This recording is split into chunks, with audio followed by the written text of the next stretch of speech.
it's already selling. Gotcha. Is that car like blowing up? There's another one. LA Amazon meetup today. First I have to go get the new car wash. Well clean.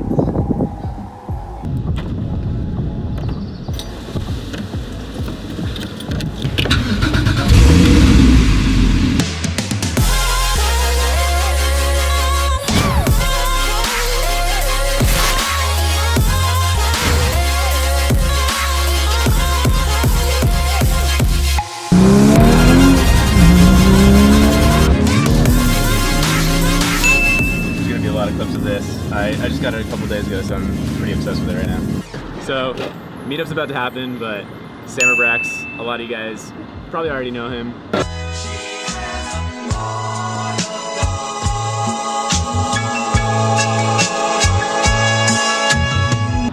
YouTube channel, Amazon seller, all of that. So yeah, I mean, SAMER, like, where were you at, like, with Amazon, like, before we, like, knew each other? Like, what was your, like, kind of your backstory with Amazon? It started with some arbitrage back when I was unemployed and I was looking for a job.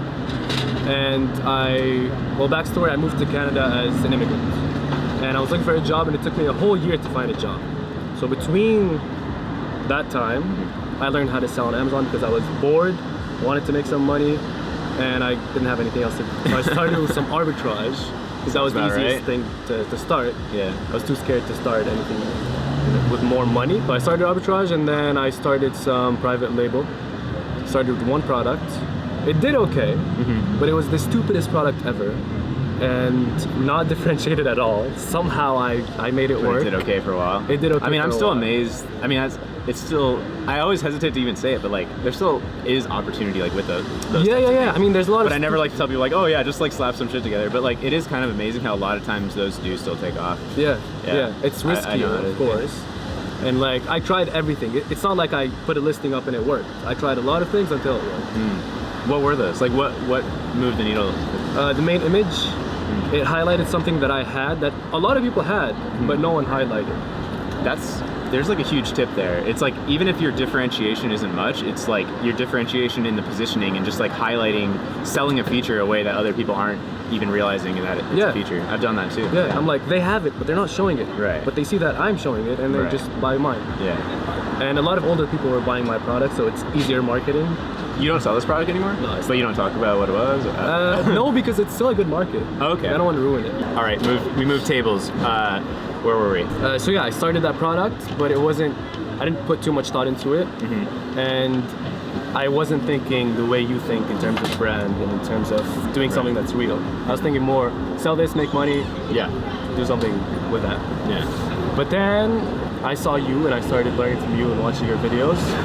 And I started thinking more long term. Yeah. With everything that I was doing back then, I wasn't thinking long term. So your ultimate goal then was just like make money right now. Do something. Yeah, just it was like do something. Which is like still a great learning experience. I mean, I'm not saying I didn't start the same way, you know.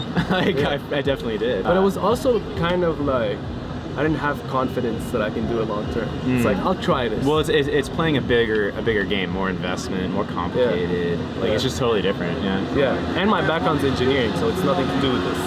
Right. Well, my background's psychobiology. Well, marketing. Yeah. I mean, there's definitely a little bit of that for sure. So you ultimately shut that down.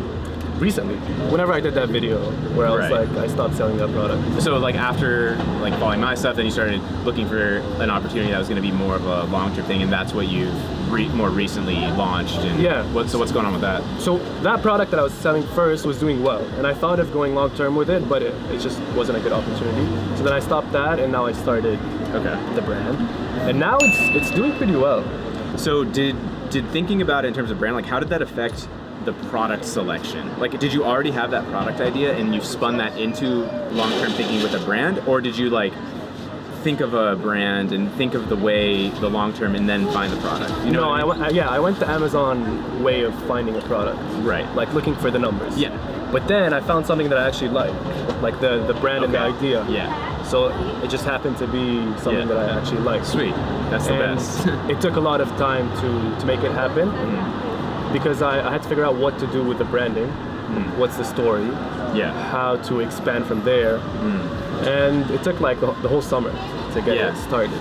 Yeah, I remember you were talking about it for a while, but like, I mean, that's the way it goes if you're gonna do it legit, you know? Like, it's a lot different than slapping up your first product. Yeah. But like, yeah, for me it was also my second brand, the one that like really is today still my biggest, is like, I mean, that was a long time in the works for sure. Yeah. Like, I don't even remember the timeline exactly, but it was complicated. Yeah, so that product's doing pretty well now. And I'm trying to expand on the brand and just launch different variations before I go launch different products. But I just can't keep up with the sales. Like, we had that problem last time we met with that other product. Yeah, I mean, a few things. Like, one, you're totally taking what I say, which is like copy yourself first before you even go for like, you know, accessories or other products in the brand. Like, you know, how can you just capitalize more on what's already working with, like, you know, sizes, colors, different styles of the same exact thing. So it sounds like that's where you're looking first. But then, yeah, I mean, to that problem, that's, first of all, it's a really good problem. Second of all, it's like you should only launch more as much as you can handle for your cash flow anyway. So it's like, if you're just having the problem of that, it's like, you know, obviously don't stretch yourself too thin too soon. Well, or maybe is that what you're, I don't know. I don't know. Is that not what maybe you're you just want to go all out or max out credit cards and yeah. I mean, it's always funny because, like, I mean, to be honest, that is what I did. Yeah. You know, yeah. But like, it was only after, you know, you have that proof of concept, and I guess for me, I had like high risk tolerance. So, you know, it's not for everybody, but like, you know, if you 100% believe in that, I mean, and you have the proof of concept, then, you know, looking into, you know, loans, things like that, you know, to fund inventory. I would hesitate to like take loans for new expansion, but like if you can use loans to fund what's already working, like then that's very safe, you know, and then use the profits even in your head just to like separate it like that a little bit. Which I kind of did now. You know what I mean? I loaned the company because it's a partnership with someone else. Oh, okay. Cool. I have a big part of it, but it's a partnership. And I loaned the company to restock that product. So it's a safe loan because it's already selling. Gotcha. Biggest shift is like with the new one is thinking about the brand. So what did that look like in the actual selection of the first product? Was that like already planning out what the future products could be, how you could speak to this market, what else they're interested in? Like, was that kind of all part of it, or was it more of like, you know, these products sell together, like a more product approach or more of like a community approach? Yeah, more of a community approach. It's like two things. I saw that this product, the market itself for that one product, had a lot of potential to differentiate. Yeah. That's one of the biggest things because like I could launch so many different ideas with that same one product. Yeah. But then I also saw that everyone else was selling good opportunities other than that product as well. So I found other products that could be there in the future. Yeah. And like I started a Facebook group for it, Instagram, Facebook page. I'm growing a community around it. Yeah. I'm getting a lot of reviews from like ManyChat and from the group, from people that we're talking to, instead of just hoping for reviews. Yeah, that actually ties into the last thing I wanted to ask you about is like, you've really got into some amazingly impressive like ManyChat and all of that, and how you're mentioning for your review sequence. So can you like kind of speak to like how you use that for both like the launch, if you did? I think you used it for the launch too, right? Tiny bit, yeah. So it's been more for the nurturing after? Yeah. Okay, yeah. So yeah, I mean, I guess just like speak to that a little, because you're doing some really interesting stuff. I wanted to do it fully for the launch, of integrating ManyChat with Facebook ads and growing a community and then launching to the community. But I learned that it takes a lot of time. Yes. Like I tried to do it in 2 months, but it takes a lot more time. To build up an actually meaningful. Yeah, for sure. Like think of how you built your own audience, and then when you sold that course, it wasn't the first month. Right. It was after they asked for it. Exactly. So, So that's why like I think it takes a lot more time. It's a big numbers game too. Yeah. But now I'm doing a lot of ManyChat and a tiny bit of Facebook ads to get reviews, to get people to the community. So are you targeting past customers with a sequence into? I'm building that now. Okay. So what is running now? Is it from like insert card to ManyChat review sequence basically?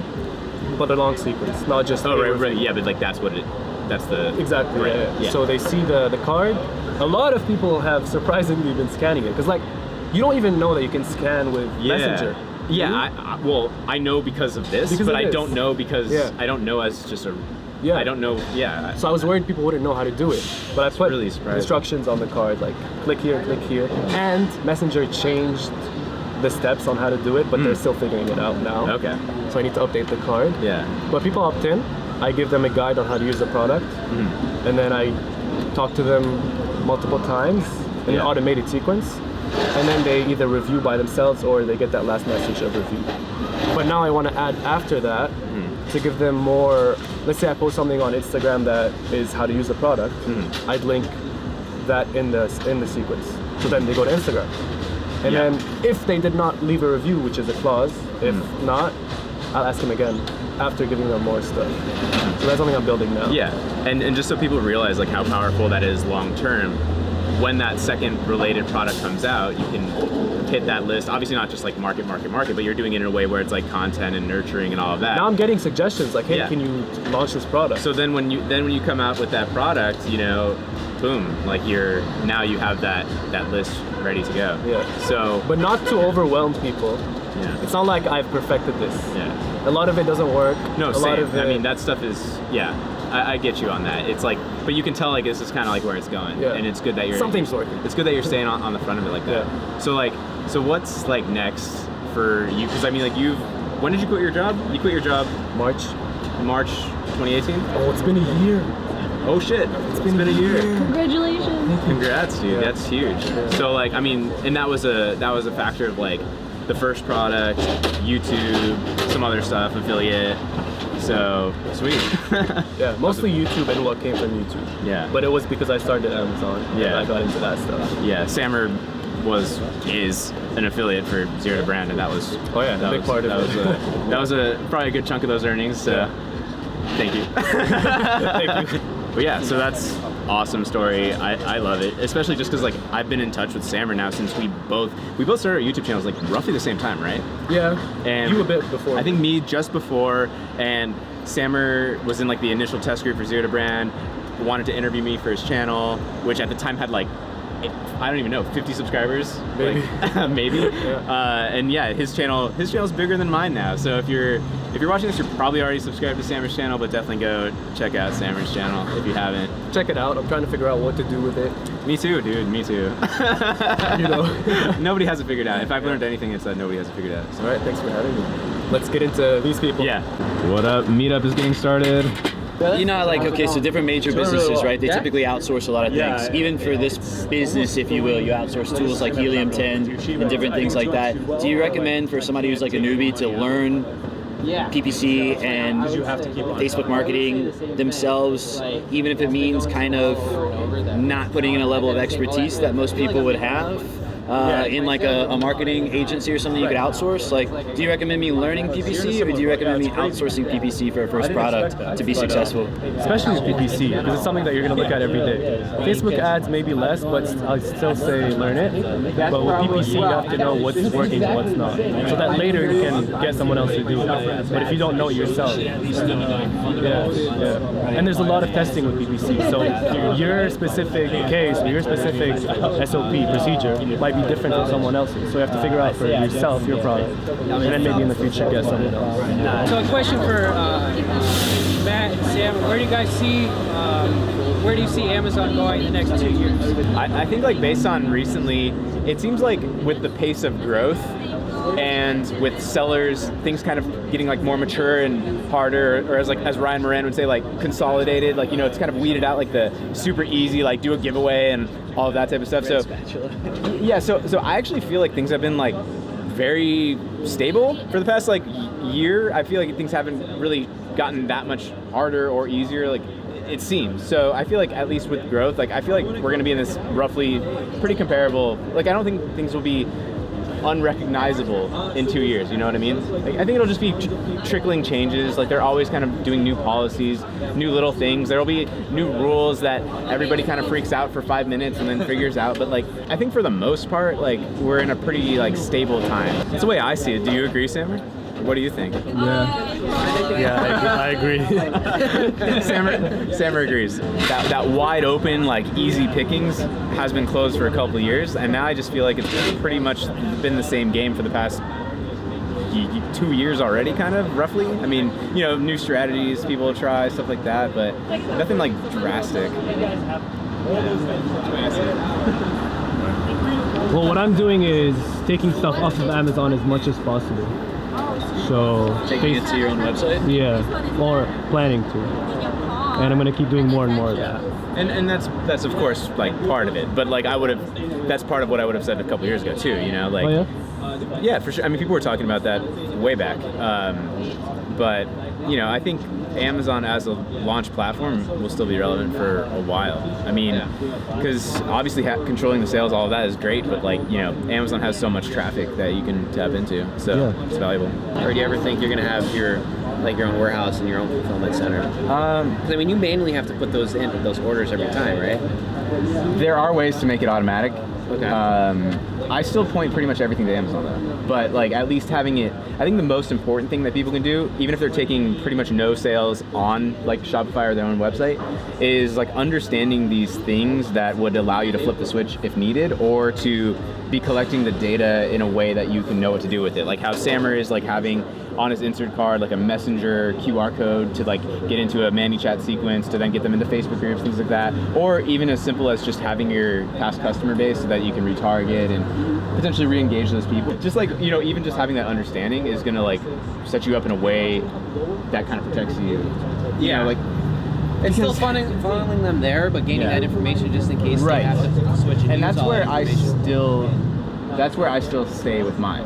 Yeah. You know, like I'll get some orders that just somehow occur on the website and stuff, but I'm not like that active on pushing it. Okay. Like if I'm running stuff, I'm still trying to get those to Amazon. Yeah. Because Are you active on anything? What do you mean? Like recently, I feel like you've been relaxing. Like me personally? Yeah. Yeah, I've been pretty relaxed. I've been coasting a bit, I admit. Alright. What are you gonna do now? Check out the fire extinguisher. That much money. Oh yeah, sorry. Whoa! Oh yeah. Do they expect it to? No, it's just in case, I've been certified. You happy for having us today? Yeah, it was awesome. Meetup was great. Now everywhere you go, you're gonna have just people looking at you. Wherever you park, you're gonna be like that couple that gets in the car. Yeah, I guess so, yeah. Whoa, what did they do? I wonder what they do. We saw on Amazon. Check out these. Check out the door handle. Yeah, From inside? That's the door handle. What? Yeah. That's how you open it? Here, look. All right, guys, we're gonna take off. Give us a little rev. I will as I take off, so no one comes. Bye. See ya, everyone. Peace. All right. See you both. Enjoy the car. I will. Enjoy the car.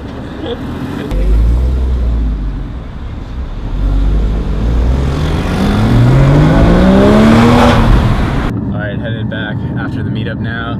It's always like really refreshing and fun to get to meet people. I'm always so thankful that so many of you guys like come out to these meetups, and it's always, you know, good to hear that people are getting something out of these videos and all of that. So thanks for keeping me going, and I hope you got something out of this some value out of this video.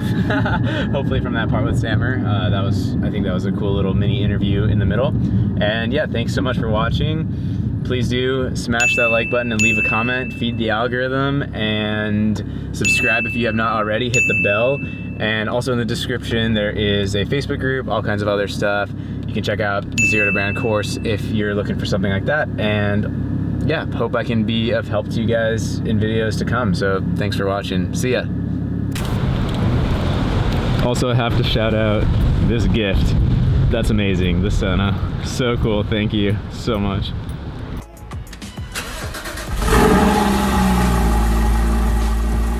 First wash and wax. Boyd's detailing. The alerts, the new alerts and the features. I don't. Meetup has grown. It doesn't matter where the next Amazon is. You can go there.